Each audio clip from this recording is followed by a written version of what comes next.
I don't know if it's not gonna let me do it. Okay, we're gonna do it just you and me right now. Okay.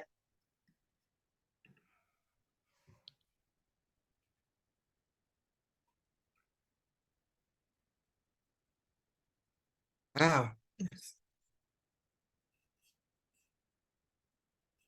Okay, it's a good group. Hi, everyone. Welcome.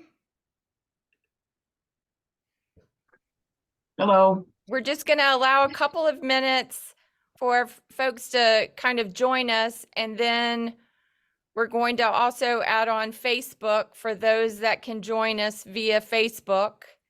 But we're delighted that you're here this evening. We'll just give it a couple of minutes. I am going to ask if you all don't mind to make sure that you've muted your phone or muted your laptop or your computer.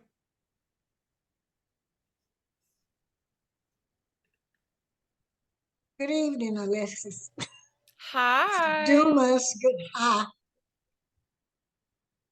Grateful to see you all. Hello. Happy to be here.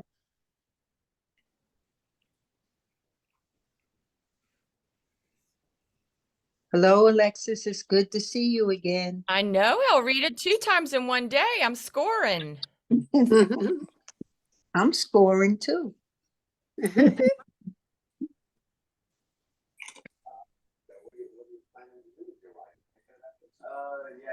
Oh, there's Benita. Hello, how are you? Okay, how are you? I'm good. And there's Jean. Hi, everyone. Hello. Joyce. Hello. Okay. I hate to break up the party. But what we're going to do is I'm going to pull up an image so that can be the image that they're seeing on Facebook, and I'm going to try to log us all together. And then I'll introduce our speaker and we'll get started. We're going to try to honor everybody's time this evening, okay? Okay. All right. All right. Let's see if we can make this happen.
You got it.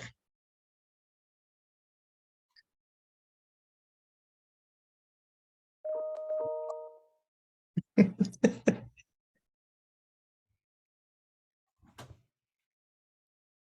got to let a few more people in.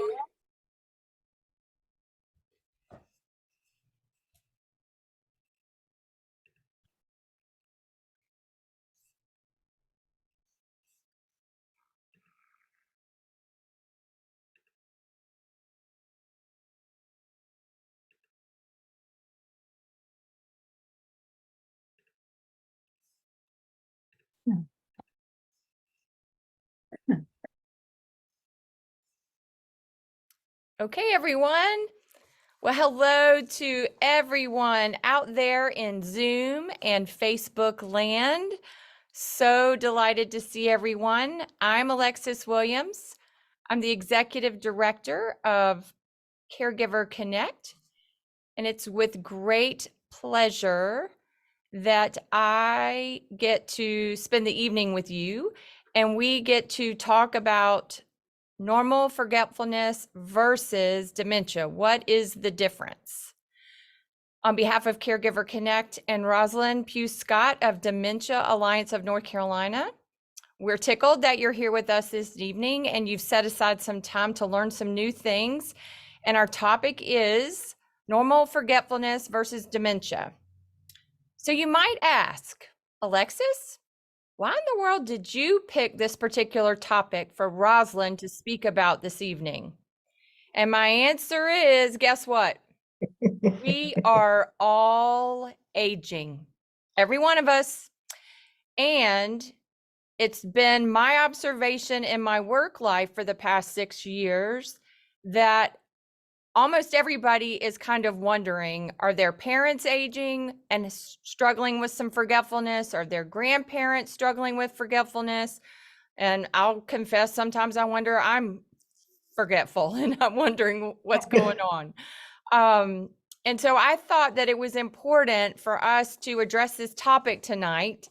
And I was trying to find someone who was knowledgeable on this subject, who had a background in this subject, who helps folks with this particular topic.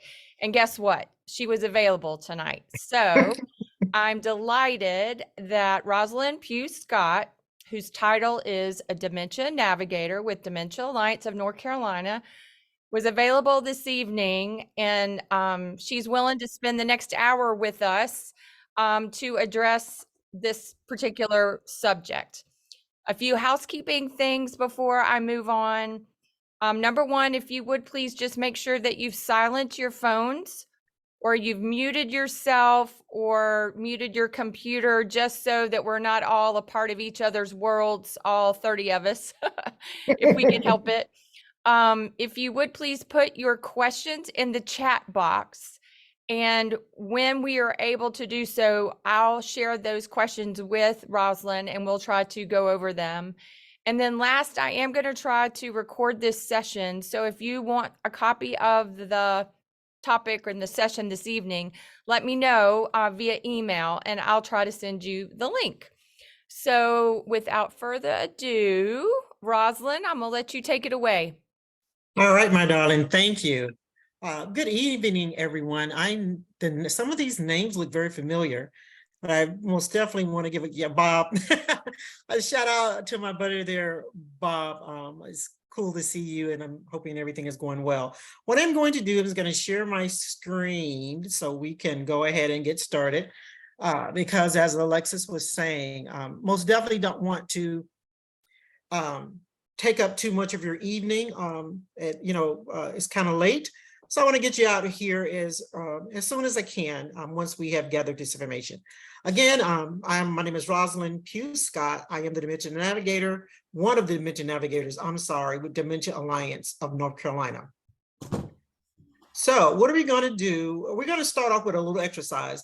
I want you, as you visualize this picture, as Alexis was saying, we're talking about dementia forgetfulness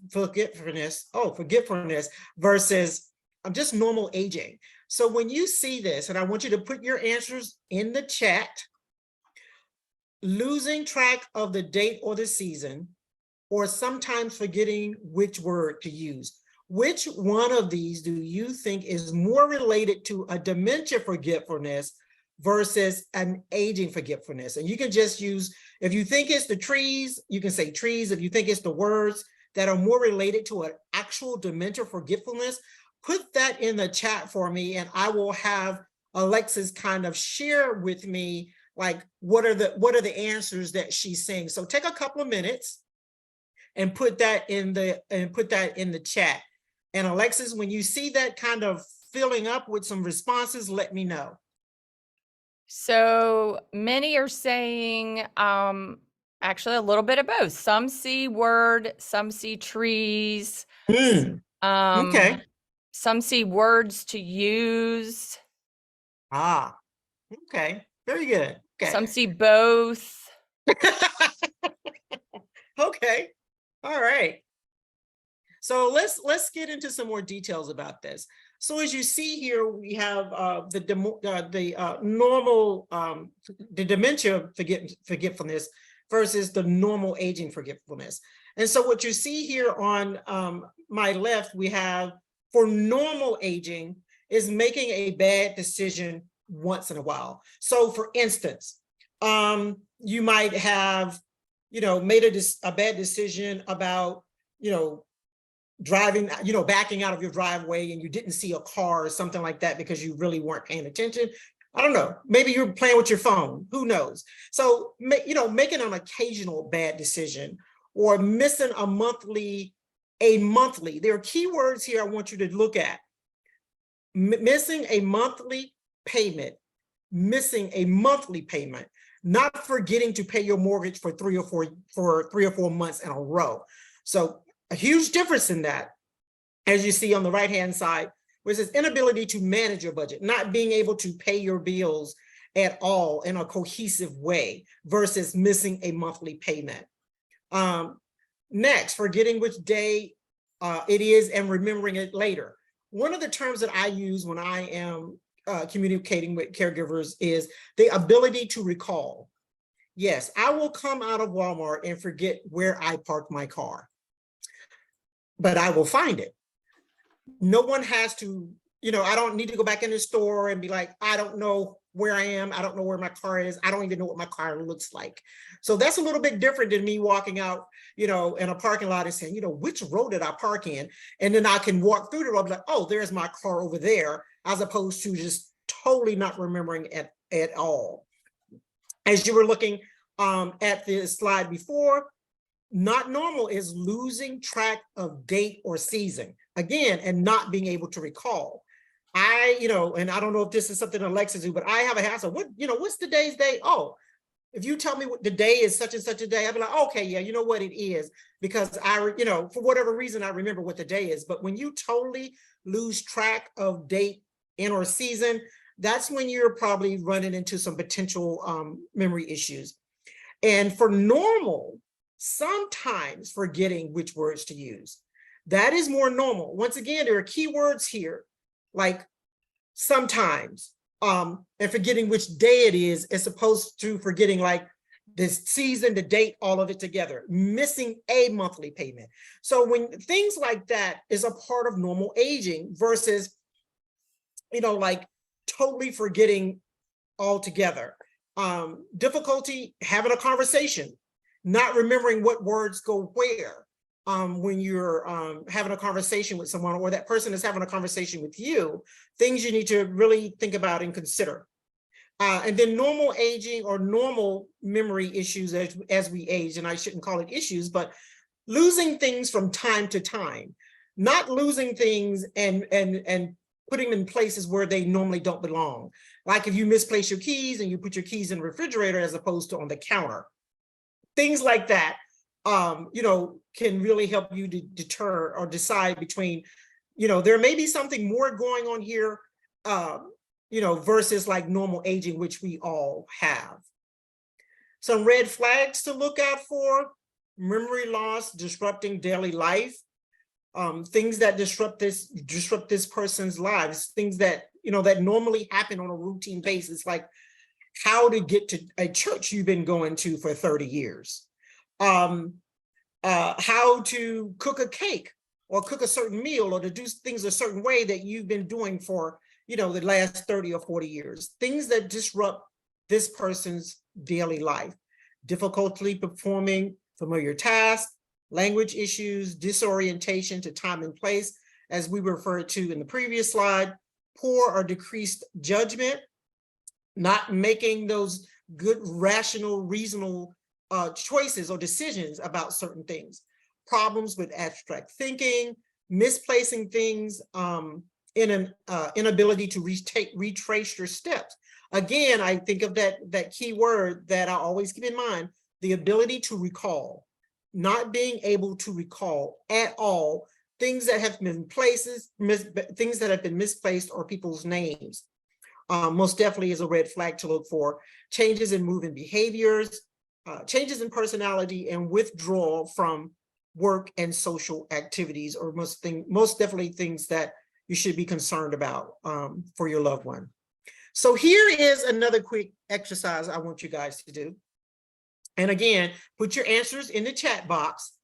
Alzheimer's versus dementia.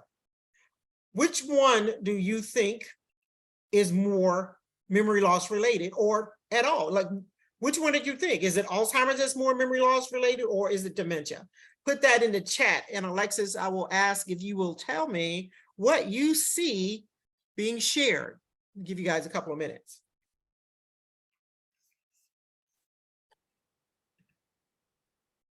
So lots of folks are saying Alzheimer's. Okay. All right. So I see it still a lot. Okay.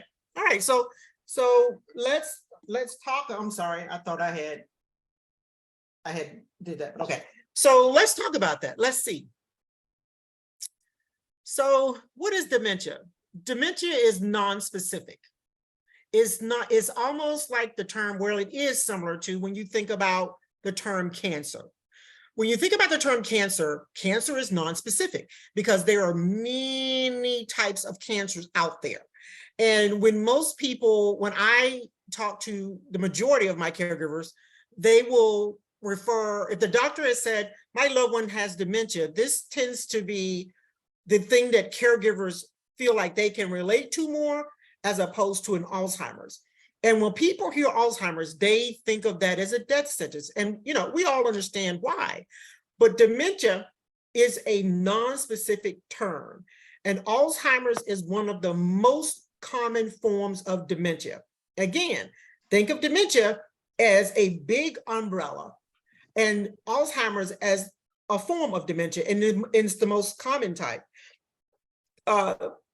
Dementia is also a group of conditions focused on the deficiencies in at least two brain functions. So even though the first thing you may see as your loved one digresses or someone else you may know, the first thing you may see is memory, but there may be the inability to think straight or to make good decisions that may not be the key focus at first, but as the person digresses, and this depends on the type of dementia that they have, you will see some other strong symptoms as well. And as we all know, it is progressive and terminal. There is no cure at this time for any type of dementia, whether it's a first diagnosis or in what I call a secondary. And when I speak of a secondary, a person with Parkinson's may be diagnosed with Parkinson's first, and then the dementia may come later. And so in a case like that, I'll say, the dementia is a secondary. So it's a terminal disease, no matter whether you have a secondary or not. The dementia with the digression and the brain dying is terminal regardless. Changes that typically can occur over months and years. Most of the time, by the time individuals have been diagnosed, they've had it for a while.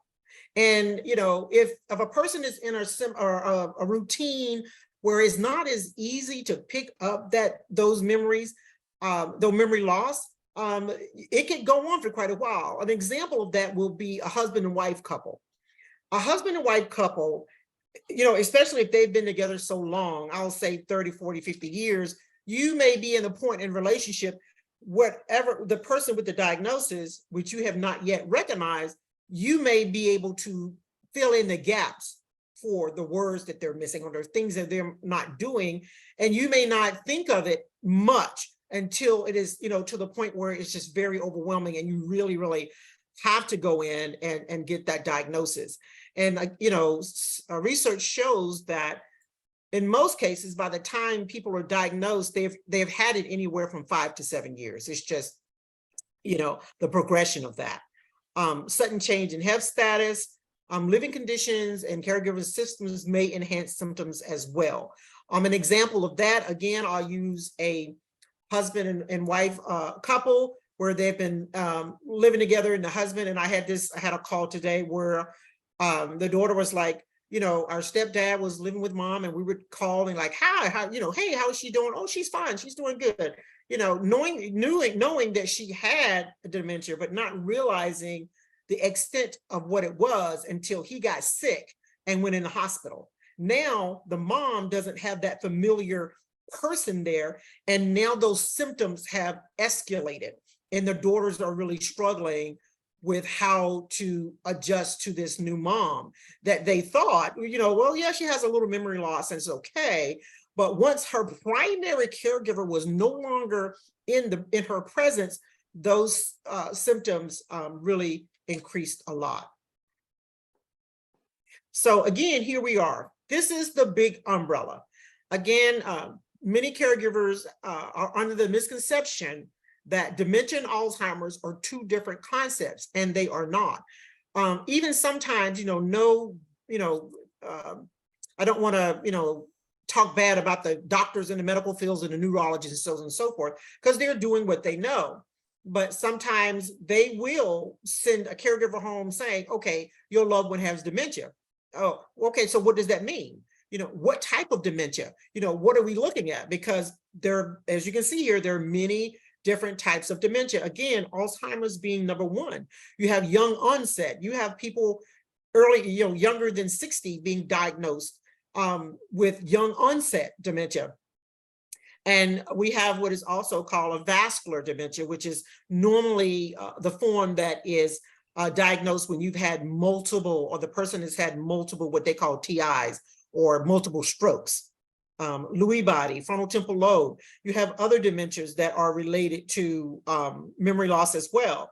Alcoholism, that's another one that normally takes, well, let me say it like this. In my experience, when I get calls about alcohol-related dementia, the person is normally younger than 60. And so you see some other things there. Parkinson's disease and genetics also play a part in memory loss type dementias. Okay, Alexis, I'm gonna let them do this exercise, and then, any comments that you have to add to that, we will be most definitely love to hear those. So here we go. Here is another exercise. Well, you know what? I'm not gonna let this be exercise. I am just going to explain it like this. When you look at the file cabinet on your right, you see these somewhat well organized files. They are not sitting up straight, but they're kind of leaning to the side. But if someone asks you to go to this file and find, say for instance, Miss John Smith, there's a pretty good chance that you could probably go in here and find John Smith's files. If you look, did I say the left? So that's to my left, I'm sorry. If you look here to your left, you see this, these files, and you can probably go in here and find John Smith's file. But if you look to your right, papers are everywhere. So if someone sent you into this office and say, hey, can you go in and talk to Sally Sue and see if she could, give you John Smith's files, there is no way in the world that you would be able to find it in this chaos.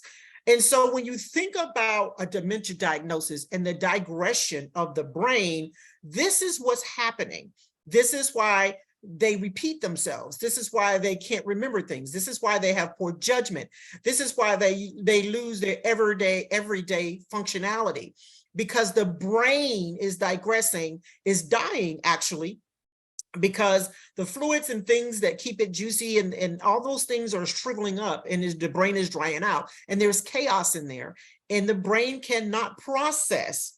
It doesn't know that it's repeating itself. It doesn't know that they don't know your name. It doesn't know that they, need to take a bath or all the things that are involved with activities of daily living. The brain does not know or understand that when it has this diagnosis, and as it continues to digress. So, Alexis, any thoughts that you would like to add to this? Yes, I was just going to say, I think sometimes it helps for folks to understand, and I think your example of the word cancer is similar to the term dementia, in that there are a host of symptoms or a host of things that are occurring that help them come up with the diagnosis of dementia. So in my mind, what we see sometimes is, like you said, you see short-term memory loss. You see processing issues where people might not be able to complete a task. It just, what used to be familiar doesn't happen. The third thing I see is judgment impairment. Like you said, they know that they shouldn't do something and they do it anyway, or it's risky kind of behavior. It's not necessarily a smart thing.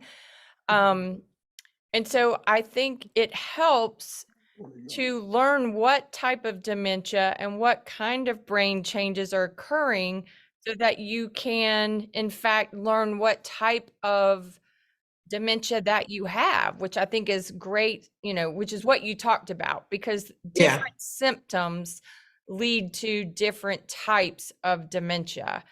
And I think Also, I think so often sometimes people get the diagnosis and then they don't pursue kind of learning, well, what kind do I have?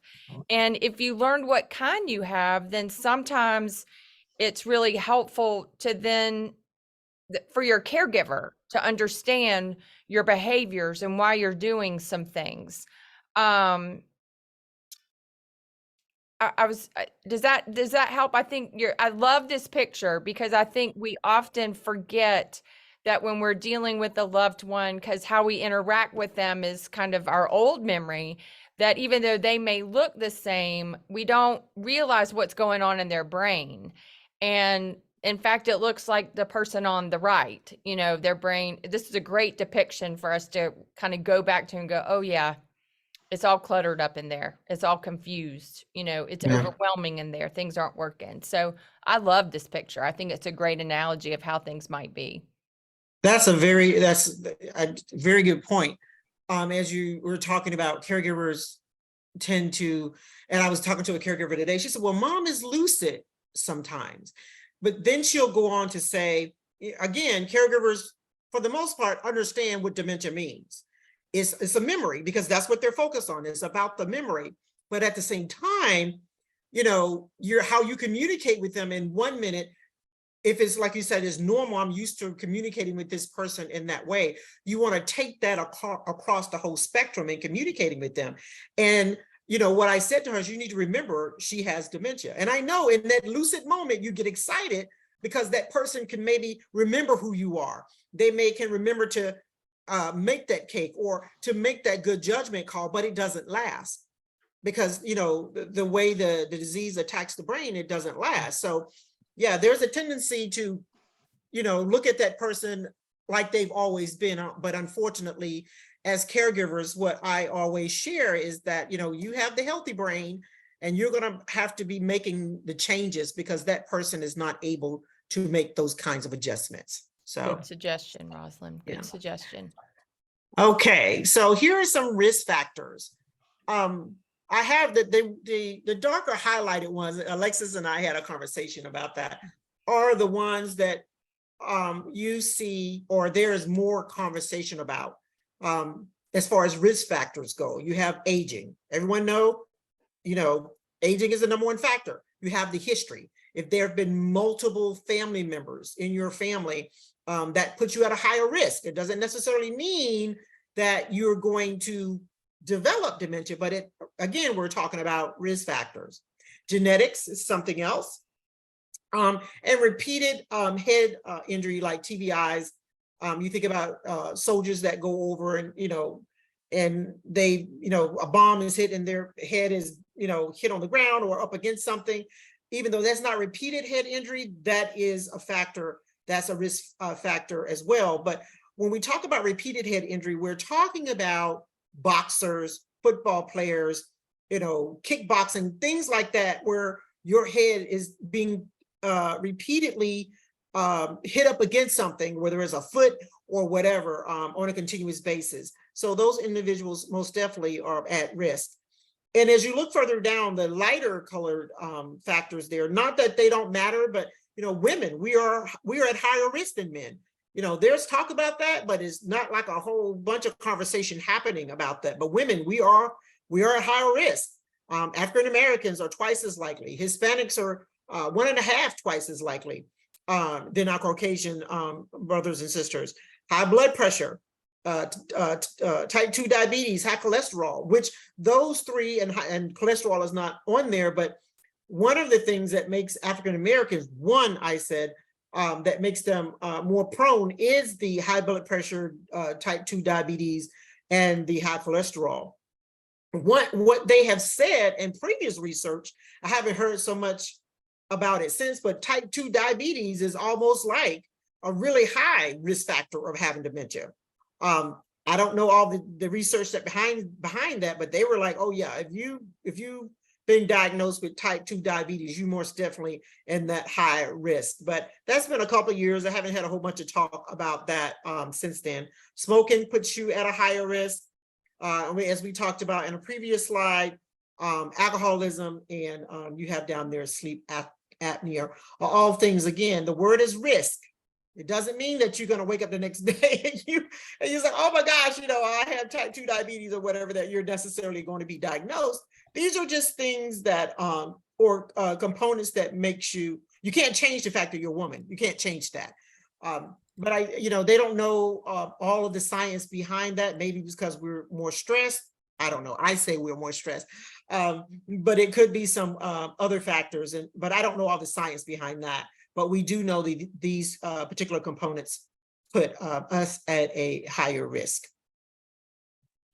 So what we have here is a depiction of the parts of the brain that are being impacted. There are impacted based on the stage in which the person is. I mean, as you see here, we talked about before, in most cases, before a person is normally diagnosed, they've had it anywhere from 5 to 7 years. So as you see the hippocampus part, and this is more on the Alzheimer's, and I'll talk more about why that is after I complete the slide. But as you see here in the inside of the brain, where the hippocampus is being affected, and that's the beginning stages where you're, like I said, that 7-year duration where you start noticing, poor judgment, not remembering things, not, if you're still working, maybe not completing your job, not paying your bills, not being able to manage your budget, hiding things, being paranoid. So this is around this first couple of years, this is the part of the brain that's being impacted. So as the person digresses into the mild Alzheimer's, 2 years, after that 5 to 7 year period, this is the part of the brain that's being impacted. So you'll see those symptoms enhanced. You may see more aggression. You will see more forgetfulness. You will see more of the inability to make good choices and to understand things in a cohesive way, the abstract thinking, as they go through this middle stage. When we get to the moderate stage, now we're talking about the front of the brain. So now our language is being affected, and our ability to communicate, how we process information is now being impacted. And this is like maybe 2 years. I mean, this is just an estimation. Don't go. This is not the Bible. So this most definitely can be different from person to person, but this is just an estimation of how the dementia Alzheimer's, specifically the Alzheimer's, digresses. So by the time you get to the severe stage of Alzheimer's, now think about this. If you take all these pictures and you lay them on top of each other, the whole entire brain is going to be impacted. So now we're probably, or maybe not able to eat, solid foods. We may be immobile. We may be bedbound. So a lot of the things that we have been able to do over time are now less, and we're not able to do those things. We may not, we may be using some words, maybe not. We may be shuffling if we are mobile. So the whole entire brain will be impacted by this severe stage of the diagnosis. So now, are there any other, Alexis, I'm sorry, do you have any comments or you want to make about those last couple of slides, or anything you want to add? No, I think it's helpful to visually see how over time, as the brain changes, more and more of the brain is affected. And so, again, it's difficult to imagine it without seeing it. So I think it's helpful to have the pictures. Thank you, Rosalind. You're welcome. So with that, let's talk about, the caregiver challenges. I don't know why this is, I can't see my screen. I think that's what that says. And so one of the things that, in my experience as a dementia navigator and just all of my years of working with caregivers, caring for persons with any form of dementia, behaviors, communications, and environment are the main things that caregivers struggle with the most. And out of these three, I would say communication is the top one and behaviors is the top two, is his next one. And then environment kind of falls into three. I didn't put them in that order, but that's kind of how I see it, or my experience with it over the years. So behaviors, as you see here, the behaviors we typically view as challenging in individuals with dementia are the same behaviors any of us may have in the same situation. So an example of that would be you're trying to help your loved one put their socks on. They don't want to put on socks, but we have to go to this appointment and we need to get to this appointment. We need to get this sock on and get these shoes on so we can get to this appointment on time. And the person becomes confrontation because they don't want to put on a sock. They don't want you to help you put on a sock. They don't want to go anywhere. So just think about you being a person without a probably diagnosis, and somebody just walks up to you and try to put a sock on and socks and shoes, and you don't want to put them on. How are you going to respond? You're going to probably respond the same way. You may not be as confrontational, but it's like, I don't want to put my socks and shoes on. Maybe I want to put my flip-flops on and go to the doctor. We know y'all can't do that, but I'm just saying.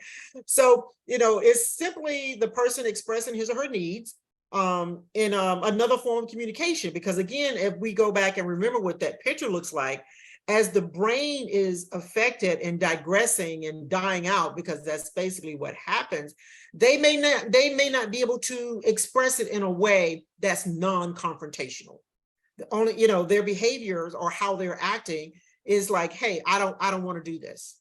I don't want to do this. I don't see the need to do this.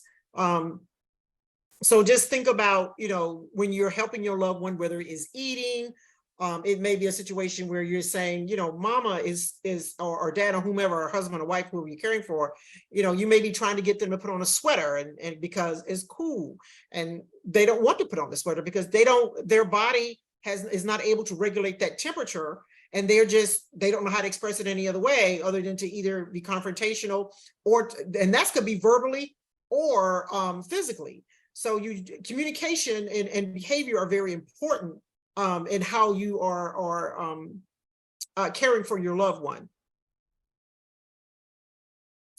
So when you see changes in behaviors, these are some strategies to think about. Again, I always say to caregivers, no one is expecting you to be perfect.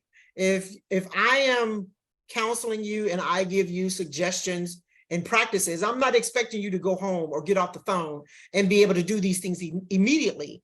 I do share and provide information with you, and it's going to be a gradual change, because if you've been, whether it's a spouse or a mom, and you've been knowing this person for, however long, and now you have to adjust to this new behavior, it's not going to happen overnight. So there's no expectation that you're going to go and be an expert on this. But just know, when they're acting out, whether, be calm, be understanding.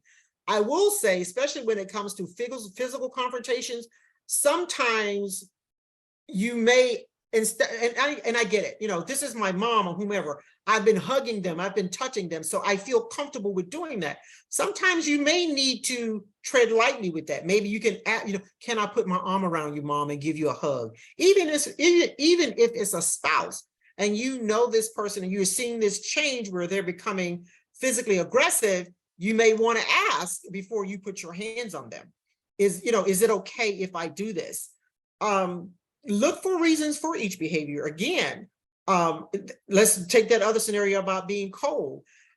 They may not know how to express that verbally, and so they may act it out, in a physical way, or they may be verbally confrontational, but it's not necessarily the thing. They can't express it, so it's like they know they're cold, or they feel that they're cold, but they don't know how to express it, so they may curse you out, or or they, again, it may be a thing where it may be a physical confrontation. So try to figure out the reason for why they are, carrying on the way they do. You can ask questions again, because they may not be able to verbally express it. You may say, you can try something like, mom or dad or honey, are you cold? Do you, how can I help you? What would you like for me to do? I see that you're upset. How can I help you? What do you need for me to do? And let them express that as best they can. And sometimes you may be able to figure it out again, and sometimes you won't. Again, this is just suggestions and things that you can try, and they may or may not work. Respond to the emotion, again, not the action. As I was just saying, it may be responding to their frustration, their anger, they're upset and they're crying and they're worried. So you are communicating with them, asking them about their emotion and not focusing on the fact that he or she just tried to slap you. So, and next, understand, confusion causes fear, and this leads to flight or fight. So a couple of things are going to happen when, their brain is not healthy and they don't know, they're fearful and they're scared. So that could be one of the emotion that they are dealing with as well. And they're either going to try to get away, and when we talk about flight, they're going to try to get away from you, or they're going to try to get away from the home or whatever. And it may be a case where they're wandering, or there may be a case where they're trying to get away from you. And the second part of that, the fight, they're going to be physically confrontational. So as you see these changes, it's a matter of, like I say, staying calm and trying to, as best you can. Again, this is not the be all, the end all. These are just some suggestions that we share with caregivers when they reach out to us about behaviors. And it's different, again, from person to person. Sometimes caregivers will implement things that are or resources or strategies that are given to them, and these things will work. And sometimes you'll try these things and it'll work today, but it may not work later on this evening. So it's a constant, because you have the healthy brain as the person caring for your loved one. It's a higher expectation of you than it would be of the person that you're caring for. So next, we're going to talk about environment. Something else I think caregivers struggle with, or I feel that caregivers struggle with, is environment. Lots of people, talking, especially with older adults, and it's like, oh, mama is 80 something, or, dad is however old, and we're going to have a birthday party, and invite all these people, and everybody is running and talking, and all this noise and things are going on. It can be overwhelming.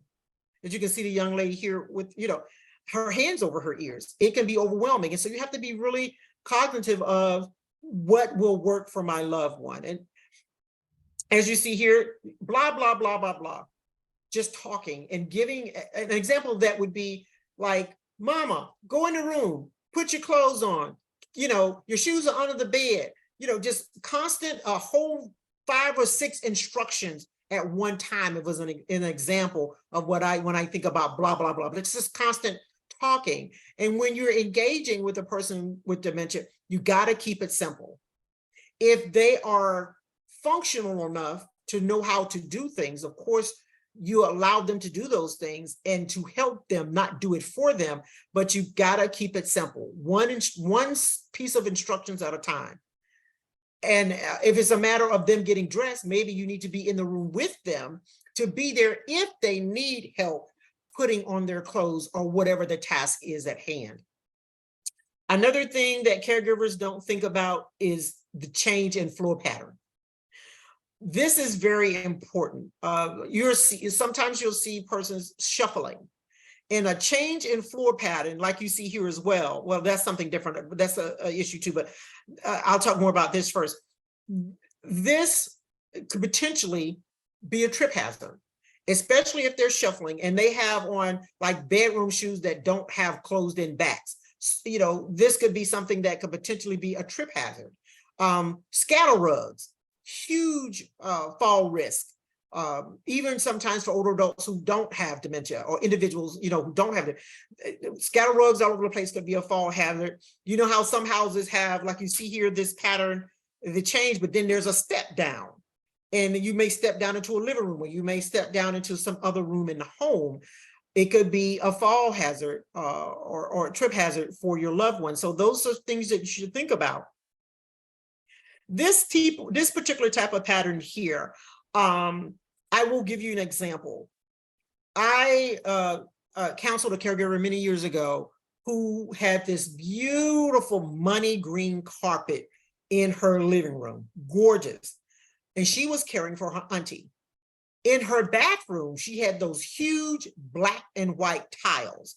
And she said to me, she said, my auntie will not go in the bathroom. She will not step in this bathroom.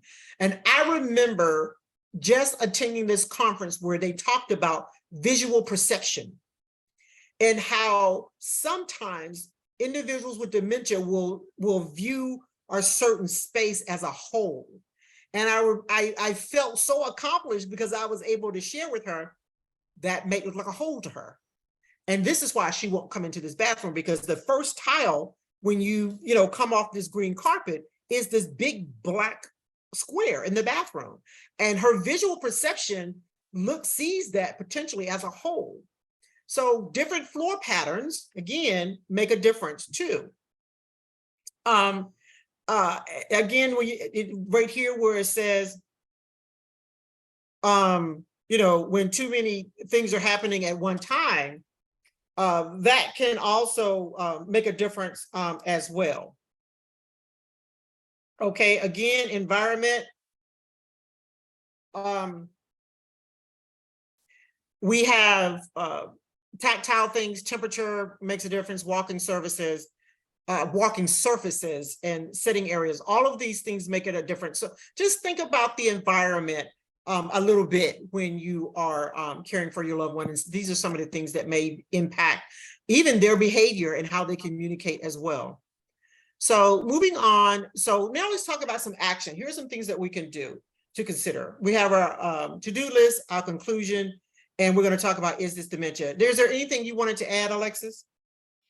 No, I think this is great. I think people are like, now what do we do? We're trying to decide, is this regular forgetfulness as I'm getting older, or is this a concern that I need to have addressed? Is this more like dementia? I think this is great. So this is something, I won't spend a lot of time on this, but just these are some things that we share with caregivers as well. I can share this with you guys. I can share it with Alexis and she can send this to you. We do have this documented at Dementia Alliance. So what can you do to protect your brain? Of course, everybody knows exercise, remain mentally stimulated, word searches, board games and things like that. Of course, eat a healthy diet, as much as you can. I know fruits and vegetables are extremely expensive. Addressing your hearing and vision. There is now some research that's been done that is saying that you can, if a person is experiencing extreme loss of hearing, it somehow could be connected to them having dementia. And some vision research is out there as well. Getting enough sleep is very important. Maintaining an active social life, and knowing your numbers with your blood pressure and cholesterol and things like that. And of course, reduce stress. So how do you help? Understanding how to help, that is. It's common for people with dementia to repeat themselves, to not respond in the way that you want them to or you expect them to, using words in the wrong place, being angry or scared, blaming others. Just, keep in mind, keep it simple. Don't take it personally. That's my favorite phrase. Give them time. Don't rush them. Don't argue. Be patient and just simple conversation. And if you need to repeat back to them what they said, then that's okay too. So what else could dementia be? Very important that you understand there are other conditions out there that mimic dementia.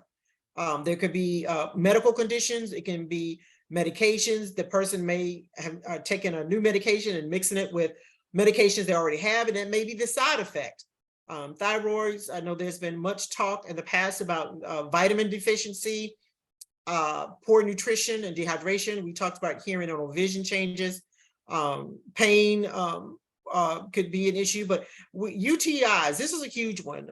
Adults that don't have dementia that get this too in a severe way will act out and have abnormal behavior. And so these are some things that you need to think about, or if you, these can, things you need to think about that may potentially be a dementia diagnosis as well. Because we get caregivers that call us and they don't have a formal diagnosis, but they see all these extreme symptoms happening.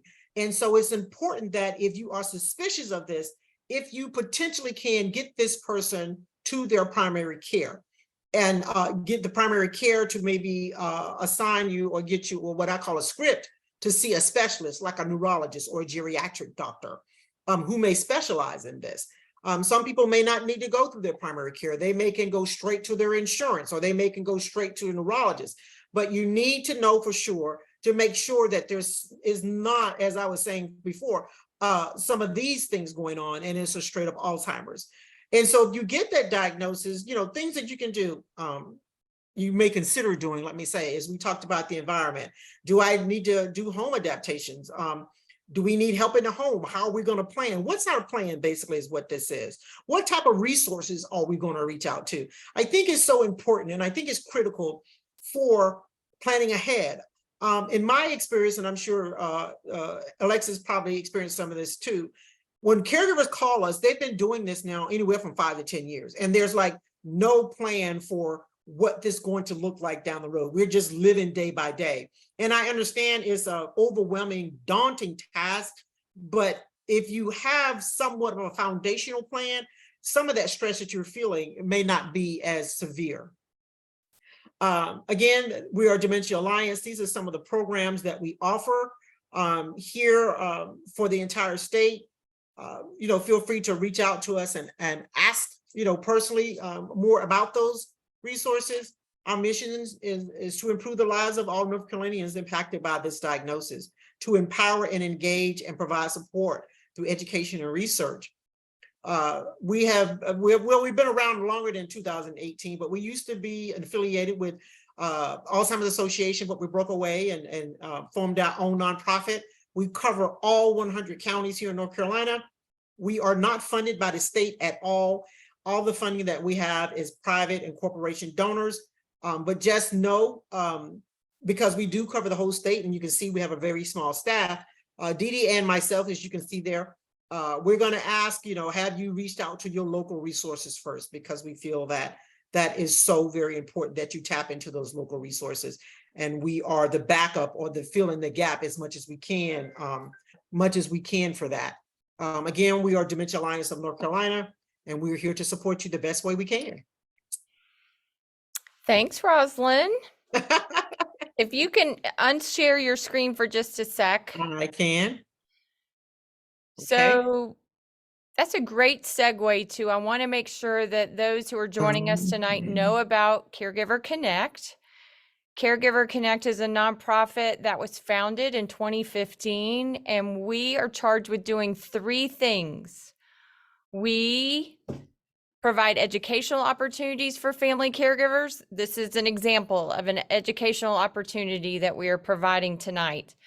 We provide support groups, but we call ours encounter groups. We happen to provide 3 encounter groups every month. We have an all-male family caregiver group, and then I have 2 other support groups that anybody's welcome to come to. I have a support group that meets the second Thursday at 7 p.m. via Zoom.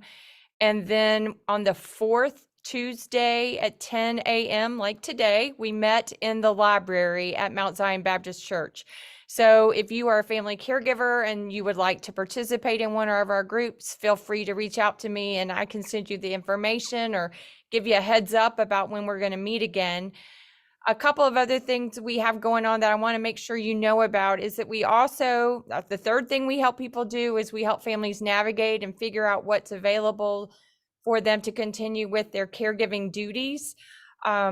Just today, I was on the phone with someone about how to pick a skilled care facility for their loved ones and what to do about that, kind of what was insurance going to cover, what it wasn't going to cover. You know, I asked them to consider distance and other things that were at play. So we can, if you have family caregiving scenarios that you want to just kind of bat around or problem solve, I'm happy to do that with you. Just give me a ring. I'm going to show you my phone number. You'll see my email address. Feel free to reach out to me. We are able to provide all of these services at no charge due to the generous folks at Mount Zion Baptist Church who donate to our organization. And then also we do receive grants and some donations from folks in the community. So always know that we are grateful here at Caregiver Connect for the support from the community, because we do serve the community. If you call, I am charged with trying to help you. If you reach out to me by email, I am also supposed to reach out to you because we are a community nonprofit that serves others. Really quick, I wanted to share my screen with you because I want to mention two things. And of course, it's not here right this minute. Dadgum. So what I'm going to do is I'm going to make a point to get all of your emails. I see that I have 47 attendees tonight. And if you're on Facebook, please reach out to me and I will try to do the same for you. We have a program coming up Friday, October the 20th from 9 until 2 p.m. for all family caregivers. We are going to host 3 sessions of educational opportunities for family caregivers, provide a lunch. And if you have a loved one that you are unable to leave at home and would like to bring and us care for them while you go to these classes, feel free to do that. There are 2 things, there are 2 conditions about it. Number 1, you need to register. So you need to be looking for the information coming out via newsletter, coming out via Facebook, on Instagram. Look for the information about our upcoming 2023 Caregiver Engagement Fair. And then the second thing you need to do is if you intend to bring a loved one, you need to call me directly so we can talk about it. Any other questions or concerns this evening before we sign off? I'm trying to honor everybody's time. We're coming up on an hour and I don't want to go too much further into the hour. If folks want to continue to talk, I'm here to do that, but I just want to give everybody an opportunity to ask a question if they want, if they'd put it in the chat, or you can come off mute and ask a question and I can address it. I do see a question here that's from Bob. It says, how coded do you need to be considered dementia? I'm not quite sure Bob, you want to give us a little bit of clarity on that? Bob, you're on mute. Yeah, unmute.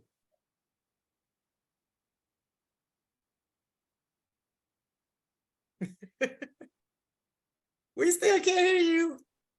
There we go. Okay. Oh, there you go. Yeah. I guess, like, how many inches on my desk do I have to have? I'm half joking, but only half joking.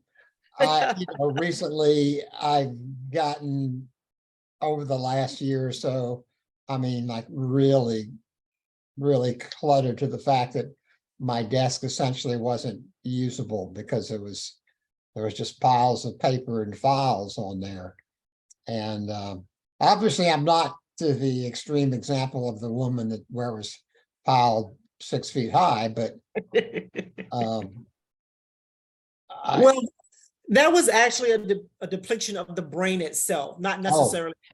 Yeah. So Rosalind, I was going to just chime in. We actually were discussing this topic today at our caregiver group. And what I will say is what I have observed, and this is true in my own life, that as a family caregiver, it's very easily to get it's just easy to get overwhelmed. It you is. have lots going on. And the more overwhelmed you are, oftentimes the more you feel backed into a corner. And then you feel unable to make decisions. So if you are struggling with tackling the desk, I think what I have learned to do in my own life, but then to help with others, is just start with just a small frame of, a reference. Like, I'm going to just try this for 10 minutes, or I'm going to take out 50 sheets of paper from the office today. You narrow down what you're trying to accomplish so that you're successful at accomplishing that and feeling good about it.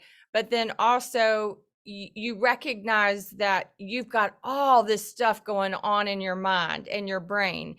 And, it might be that you just have to do it in incremental pieces. Maybe. That's very good, Alexis. And So really that's quick, what I'm going to do, everybody on Zoom, stay on. I'm going to close this out off of Facebook so that we can continue. And out there in Facebook land, thanks so much for joining us this evening, but I'm going to come off of that. I'm going to turn my light on. So why is it so dark? Because I don't have no lights on. Oh, there we go. Okay. There we go. And so now the idea is that we can talk and it's not being sent all over everywhere. Ms. Whitaker, you had a question.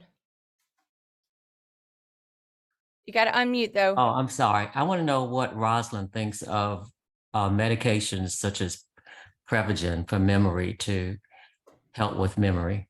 Okay, so let me say this. I am not clinical. Okay. It's any type of medication most definitely is going to be, it just depends on the person. I have known several people over the years is like, well, they've taken Aricept or they've taken this or taken that. And one caregiver may say, oh my gosh, it's awesome, it's leveled off. And then one is like, oh God, it's useless, it's worthless, it does nothing. So it just depends on the person. It's just different from person to person. They do have some new medications and I can't pronounce what they are. And so I'm not even gonna try to do that. But it's mostly for individuals who are in the early stages. I do know that about these new medications. There are two, I think it's two of them. And both of them are for persons who are, and I don't know what their criteria is for early diagnosis or early stages. And like I said, even though in the PowerPoint, we talked about those different stages, what may be one stage for one doctor may not be the same stage for another doctor. Mm-hmm. So as far as medication is concerned, it's just different. It just depends on how the person reacts to it. So okay. Would you say the same, Alexis? Yeah, I would just say, because neither one, I don't go there medically, but what I will say is there have been recent studies that I repeatedly see out there that really kind of talk about what Rosalind had a slide on, which is they're really try to encourage us to do 5 things in an effort to prevent dementia, to prevent a progression of the brain declining. And what they are, if I can remember correctly, is sleep, decent sleep, really good sleep, exercise, social engagement. They're talking about us having to interact, having us to interpret how other people are interacting with us so that it's not just an intellectual exchange, it's a heart and mind exchange, so that it's a social engagement. The 4th thing is they're talking about doing things different, like putting yourself out there to learn a new task. And like one of the things we talked about today at our group was I had seen something on one of the little sessions, and it was about how to go about your day differently so you're using your brain differently. And one of the suggestions was when you get in the shower, bathe yourself different. And I giggled out loud because I always start on the right side and bathe and then go to the left. And what they were saying was that's like routine. So we're not really using our brain all that much. We just kind of go through the motions. So if we could, in fact, kind of do it different, maybe start on the left side, maybe start at the bottom, maybe start at the top, just change it up. Same thing, maybe drive a different way to the grocery store, maybe learn a new way to take your garbage down to the curb, maybe, you know, you sort through your pile in a different room so that you're having to look at the room differently. I don't know what it was, but in my mind, it was for us to not do the same thing every day over and over again, and to change it up and to make our brain think about things differently. And then the last thing you always hear them talk about is our diet, and changing the diet to a more Mediterranean diet, more plant-based diet as best we can. And as Rosalind said, it's hard right now because things are expensive. But if you ask me, the one thing that I repeatedly see they keep telling us in I'm old school, and I say periodicals and the journals and the things that I see, they're telling us to do those 5 things. And I think that's different sometimes than to do a word search. You know, a word search is great. I'm not saying don't do a word search, but maybe do a word search in a different room, in a different chair, and you're sitting funny, or do it outside on your porch, or review it with somebody else so that you're using your brain to engage with them about that. I don't know. That was just something helpful that I had seen and that I had shared with the group today. Yeah, I think It's a great question though, Ms. Whitaker. I think many of us often, you know, if we're something we could be doing, we want to be thinking about that for sure, especially Yeah. if it's preventative. Yeah, yeah. So, and like I said, that's, you know, and even in that, some families knowing that medications are available. And again, the medication is not helping with the memory. The medication is helping with the symptoms. Yeah. There is no medication out there that helps level off it may help with the symptoms, the repetitiveness or the, you know, some of the behaviors or things like that, but there's nothing that's going to help.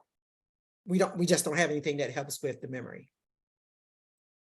So any other questions or comments that you guys may have? Okay, well. All right then. Well, I so appreciate you all joining us this evening. Again, please look for the program that we're going to offer October 20th. It will be our caregiver engagement fair Friday, October 20th at Mount Zion Baptist Church for all family caregivers. We need for you to sign up. I need for you to let me know if you're going to bring your loved one, etc. But we want to start promoting it now so people can get it on their calendars. And if they're caring for a loved one, that they can get some support that day.